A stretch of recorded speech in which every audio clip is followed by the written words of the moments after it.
President Xi, Excellencies, ladies and gentlemen, we meet against the background of global uncertainty and disruptive change. The space of SCO, fortunately, is experiencing one of those rare open moments of history when creative change, pragmatic pursuit of realistic objectives, commitment to problem solving, and systematic expansion of cooperation between and among states is creating a new environment of cooperation and trust. As a result, the prospects of emergence of a Euro-Asian continental economy are increasingly becoming certain. The chance to expand the open moment into a century of sustained opportunity for our peoples is real. Grasping the opportunity, however, requires fashioning a focused regional strategy to expand regional cooperation on connectivity and contain the threat of destructive change posed by transnational terrorist networks and transnational criminal organizations. Such a strategy, by necessity, will require a change of perspective on the potential and problems of Afghanistan.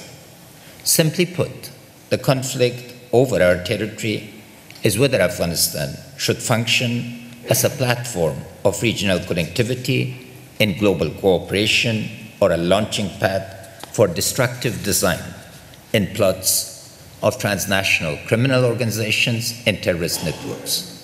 Permit me to make the case for how, despite the immense cost to our people by the imposed conflict, our prospects for becoming a platform for cooperation and connectivity are significantly improving. First, having formed a national consensus on peace, we are firmly committed to a political solution to the conflict with the Taliban.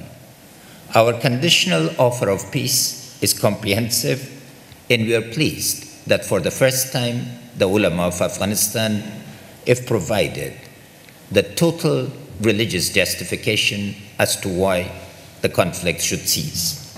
We are pleased that the Taliban have accepted our ceasefire declaration for Eid. This is the first break in 23 years, and we ask for your support to utilize the window for moving forward with intra-Afghan peace talks. Second, we are pleased that our international partners are resolute in their support for a stable, peaceful, democratic, and self-reliant Afghanistan. The U.S. South Asia strategy has been a game changer in creating the enabled conditions for peace and stability. We gratefully acknowledge the support of our partners in the security arena through the Resolute Support Mission and developmental partners through the EU-sponsored Brussels conference, to which all of you around the table made significant contribution. We are utilizing the generous support to change the lives of our people through consolidation of effective and efficient institutions that will be accountable to our fellow citizens. Third, we are witnessing the emergence of a regional consensus on the need for a stable and connected Afghanistan. On behalf of our people and government, let me thank the leaders around the table for their generous comment and for the momentum generated, and to highlight some events and measures. The Tashkent conference, hosted by President Mirziyoyev, introduced a fresh dynamic in regional cooperation on peace. President Xi, Prime Minister Modi, and President Mirziyoyev engaged President Trump and other world leaders on the need for treating Afghanistan as an area of cooperation. Thank you.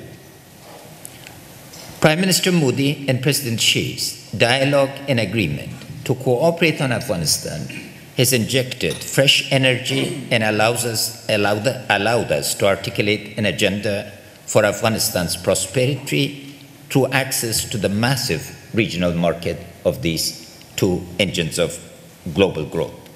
We're pleased with intensification of our bilateral dialogue with Russia, Kazakhstan, Kyrgyzstan, Tajikistan, and Turkmenistan.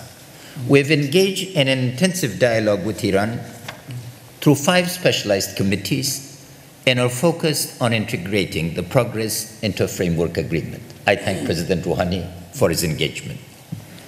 Our bilateral dialogue with Pakistan has resulted in a framework agreement called Afghanistan-Pakistan Action Plan for Peace and Solidarity, signed on May 14, 2018. Our focus now is to translate the agreement into real momentum on the ground on reduction of violence, acceleration of peace process, combating terrorism and narcotics, in regional connectivity and cooperation.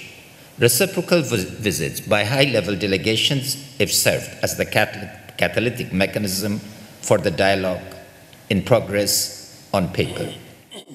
Our progress is on paper.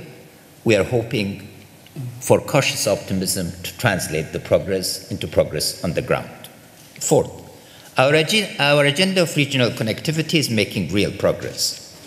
Afghanistan now has 3 dry ports linked with railways to Turkmenistan and Uzbekistan, and the 4th railway linkage with Iran is being constructed to link us, India, Central Asia, and China to the port of Chabahar. Uzbekistan and Afghanistan are committing our own funds to the construction of Balkh-Herat Railway and seeking international support for the transformative project.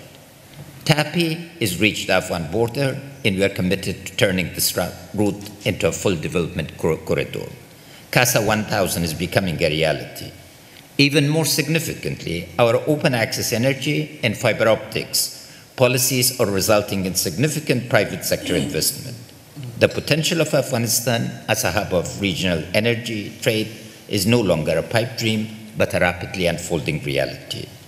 We are making weekly progress on expanding the national grid to provide power to drive the engines of growth. Regional transit agreements are linking us to China, Caucasus in Europe, and air corridors are fast expanding, thereby gradually lowering the cost of transport and access to the export economy. Fifth, to overcome our inherited problems of corruption, poor governance, and limited utilization of our human and natural capital, we're accelerating implementation of a comprehensive agenda of reform. A generational change in leadership and management, we're transferring authority and power to a capable, dynamic group of young Afghan men and women. 49% of our cabinet, for instance, is under 40, and the age of ministries is fast declining, the average age.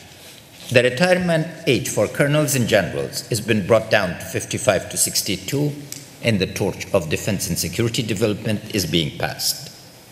We're making real progress in implementing our anti-corruption strategy, as demonstrated by certification by national and international observers that we have fully met 14 of the 19 benchmarks set for this year and have significant progress on the remaining. The reforms enable us to responsibly utilize our massive natural capital in minerals and oil and gas for the current and future generations. We are committed to holding parliamentary elections in 2018 and presidential election in 2019. Distinguished leaders, our progress is real, but every step forward is made very difficult in a difficult context. We're gaining our rights through the immense sacrifice and valor of our defense and security forces, the resilience and will of our people in the face of hardship and deprivations, and the commitment of the absolute majority of Afghan people to peace, stability, democracy, and prosperity. Forces of disorder, as exemplified by terrorist networks and criminal organizations, are dedicated to our destruction and your insecurity. The twin evils of terrorism and narcotics must therefore be confronted coherently, comprehensively, and cooperatively.